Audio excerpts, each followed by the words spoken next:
अस्सलाम वालेकुम, कैसे हैं आप? मैं उम्मीद करती हूँ आप सब खैरियत से होंगे। महीने में हाथ और पाँव का रंग बिल्कुल साफ, जाने डॉक्टर खुरम का बताया हुआ ऐसा तरीका जिससे ईद तक हो जाए आपके जिल्द साफ व शफाफ। हाथों और पैरों का रंग चेहरे के मुकाबले साफ करना ज़्यादा मुश्किल होता है। एक बार ये ख़राब हो जाएं या दाग धब्बे पड़ जाएं तो इन्हें फिर से पहले जैसा करना भी एक चैलेंज है।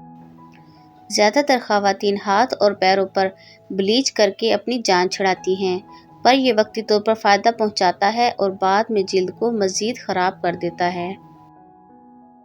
इसलिए क्रीमों और सीरम का इस्तेमाल करने से बेहतर है कि कुदरती चीज़ों से ब्लीचिंग की जाए और इसके ज़रिए बग़ैर किसी साइड इफ़ेक्ट के रंग गोरा किया जाए।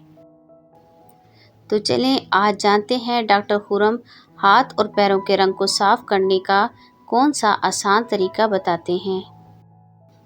हाथों और पैरों का रंग साफ करने की रेमेडी। पुदीने के 4 पत्ते, 1 चम्मच जैतून का तेल, 1 चम्मच पिसी हुई मुल्तानी मिट्टी, 1 चम्मच मलाई वाला दूध, 1 चम्मच बारीक कुटी हुई हरी प्याज, 1 चम्मच नींबू का रस ब्लेंडर में डालें।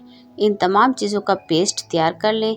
इस पेस्ट को 15 मिनट हाथों, पैरों और जिल्द पर जहां रंगत ख़राब हो गई हो लगाएं और फिर धो लें।